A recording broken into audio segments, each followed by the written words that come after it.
Well, welcome to Boost Power Radio on the road. We are so lucky to have Maria here today, all the way from Guatemala, doing amazing things in the world. So, Maria, introduce yourself to all of our fans and viewers. Oh, thank you, Betsy, for this opportunity. I'm Maria Pacheco. I'm from Guatemala. I'm a social entrepreneur. Started a company named Wakami. And my passion is to link rural communities in Guatemala to global markets through products that transform lives. Well, only that, just that little thing in the world, huh? Well, go back, because I'm not sure everyone really understands what's been happening in Guatemala, and tell us about the women of Guatemala that you work with in your business. Yes, well, Guatemala is a spectacular country. I mean, we have lakes, we have pyramids, we have volcanoes, but we also are a country with many challenges. And one of them, as you know, we had a 30-year war, and after the war there was much poverty. So poverty means people have less opportunities, and in the case of women, much less opportunities. So I come from a country where only 15% of children graduate from high school. 1 out of every 2 child has chronic malnutrition.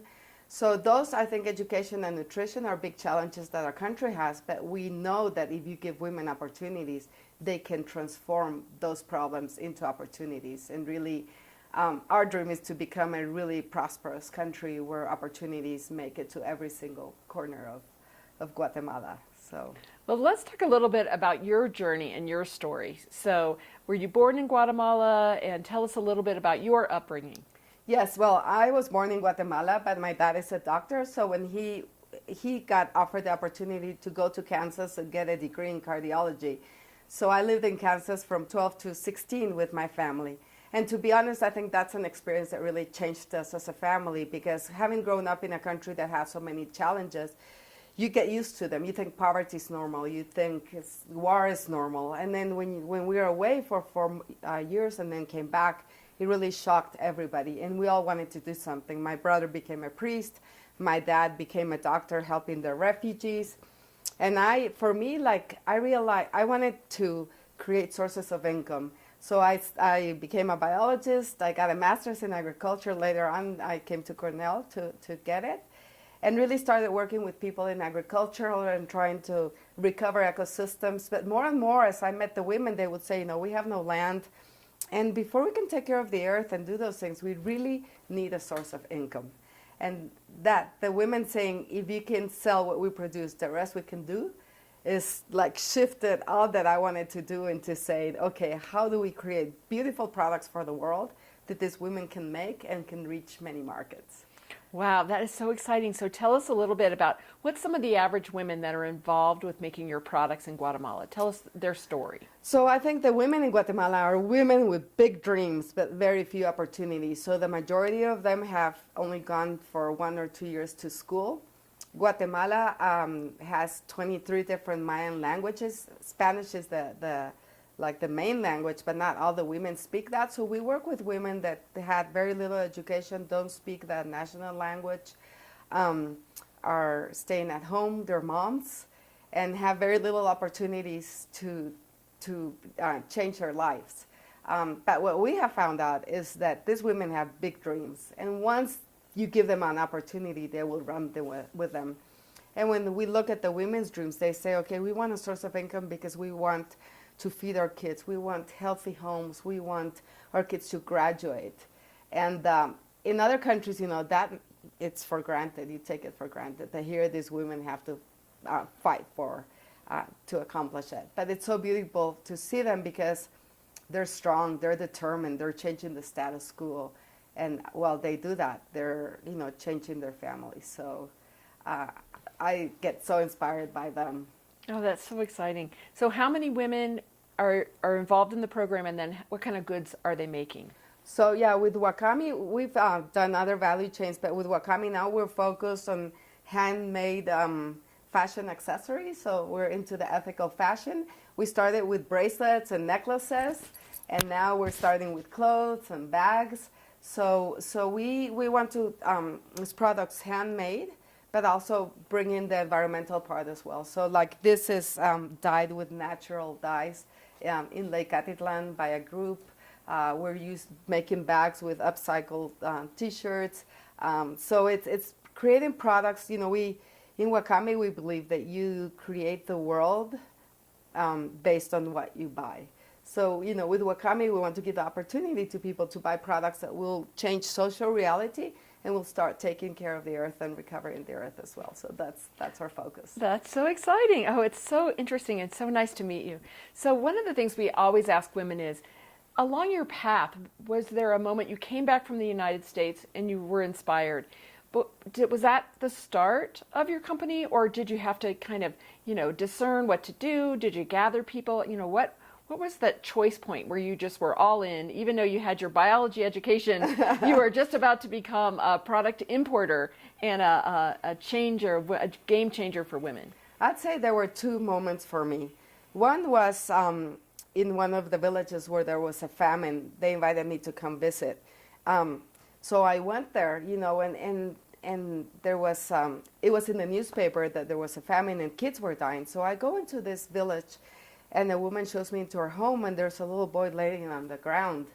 And I said, you know, Doña Santa, if you don't take this child to the hospital, he's going to die like the children we've been seeing in the newspaper. And she said, Maria, I have $5 in my pocket. With those, I can try to save this child or feed my other 7 children for the rest of the month. So that was like, wow. But I knew that just giving things away wouldn't solve it.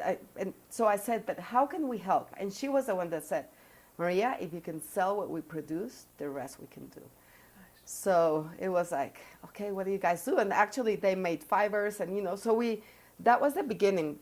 That was, let's say, you know, for me it was like, I want to be part of changing this reality, but I want to listen what they need, and what they need is markets. Yeah. That was on one side. And the other hand is also, you know, like I said, when we came back and seeing the war and everything, I felt like, you know, I said, I can't change the world, but I'm going to create my own. So I went back and started an organic farm and said, you know, I'm going to live in this bubble of mine. Farmers started coming in, but, you know, one day I could really envision a world that I would like to live in. And it was a world with trees, with clean water, with animals. And it was a world in which people would live in peace all the time. And I said, So I want to start with these communities that have little opportunities and big dreams. But our destiny is this beautiful world with prosperity, with happiness, with abundance for everybody, and where the earth is well taken care of. So that's become a journey for the last 30 years for me. And I say, you know, the dream saved me from being from feeling sad and feeling guilty and feeling shame. And instead of saying, you know, I can't decide on which side of history I'm born in, which part of society I'm born in, but I can decide what I do with my life. And so that's been the dream. It's creating utopia. We're far from it, but that's the dream. Awesome. So one of the things we also ask is, when in your journey was it hard, and what did you learn from that? Because a lot of people listening always think like, oh, Maria, it's so easy for her. She had this idea. She travels the world. She does all. But I think what's interesting is what we learn along the path. So what have you learned in the path?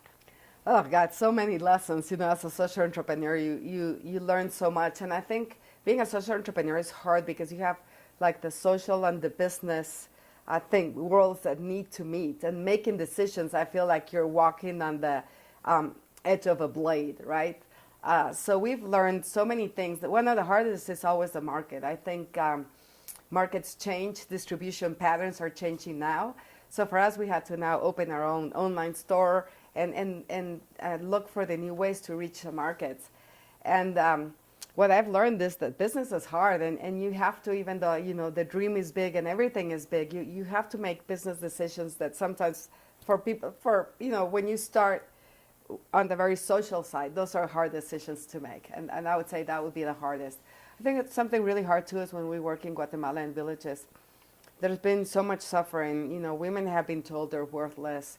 There's been so much poverty that sometimes they don't believe that they can have a different future. So until they start realizing that they can, it's part of the team. You know, we're a big team in Guate that pulls them, and the technicians that are out there, they're like, you know, it's hard to hold women up before they believe in themselves. So I would say those are some of the hardest things, but we've learned how, that's why we learn to celebrate little accomplishments. Okay, today you were able to do the first bracelet with the quality. Yay! Today. So it's celebrating the little things, I think, that get you to the end. But yeah, I would just say business is hard. Sometimes it'd be easier to say, oh, I'm going to volunteer planting trees or things that are predictable. The market is not, but yet it's one of the things that can really change reality for many people. So learning how to tap those markets, learning how to make them grow so more people can go through this, I would say that's where we don't sleep and are always trying new things and new products and new markets, and we're being out there in the world. Yes. Tell us about your relationship with Threads Worldwide. Well, one of the sayings we have in Wakami is that an individual dream is strong, but a collective dream is unstoppable. So we're always looking for how to partner. And so it was 2014, we get an email from Angela saying, oh, we're going to be in Guatemala, can we meet you? And so, okay, yeah, let's do. So we are in a lake, in Lake Atitlan, a beautiful lake with volcanoes. We get in this little boat, and they started telling me about Threads and their values and what they wanted. And it didn't take us like a minute before it's like, oh my God, we have similar dreams, we're just different parts. So they started ordering from us a little bit, but now we've gotten to a much deeper level where we're developing special products that we only do for them. And so that was the beginning of the connection. But now to be able to be here with all their leadership, it's amazing, and it's a realization that, it's almost like mirror images of women and the challenges here with women and the challenges in Guatemala. They might be a little different, but at the heart of it all is just women wanting to be acknowledged, women wanting to have a voice, women having enough confidence to feel that they're part of, that they can really contribute to this world. You saw this morning the workshop. So what started as a connection in a boat that led to a business connection now is leading to a tribe of women that want to partner and see the power in that partnership and inspire each other. So I'm pretty excited about Threads and admire, Angela and Kara, because they've gone through hard times too, and they don't give up. And now I see how much they've grown, so it's exciting. Yes, women helping women, which is always our best theme. So the last thing we'd like to ask you is, what is your statement for women of the world? So imagine someone's listening and they're like, she sounds really interesting.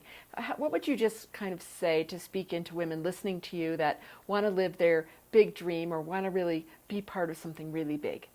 I would say, believe in yourself, and you are good enough to live that big dream. I think women, we always feel we're missing something, but we're not. And just be there to take that first step, because once you take it, you're going to have a new view, and then you take another step, you're going to have new possibilities. So just start walking, but believe in yourself. And the journey will teach you what you need to learn to get there. So don't give up, just go for it, really. What a wonderful statement. Well, now tell everyone how to get a hold of you and how to learn more about participating in the big dreams you have for Guatemala and for women of the world, or just wearing some great jewelry. Tell them how to get a hold of you. Yes, so hold of me, Maria Pacheco, at wakamiglobal.com. Wakami is WAKAMI, global.com. And our website is Wakami Global. We have products. We are also starting to do trips to Guatemala. And also through Threads. Also Threads is based here in Denver, so threadsworldwide.com. You can also find some of our products here and products from women all over the world. So yeah, start, like the women in Guatemala say, the products that we make, they have our dreams, they have the energy of courage, of hope. So yeah, start getting some of these products that will allow you to connect to an energy of change for this world. That is just perfect. Thank you so much for joining us on Boost Power Radio, being part of the Global Sisterhood Network. And we look forward to future adventures, because we all need a good trip to Guatemala to visit your women. We need to see some, just the similarities, I think, between all of us that are just doing the best we can every day for our kids, for our world, and just trying to put that hope and that dream out there. And the Threads trip is going to be to Guatemala in 2020. So yes. So all the information you need is located right here on the Boost Power Radio website and on the Global Sisterhood Network website. Find Maria, find the products, but open your heart to see what adventure may be sparked in you by hearing this interview today. Thank you so much, Maria. Thanks for being on the show. Thank you. Thank you so much for the opportunity.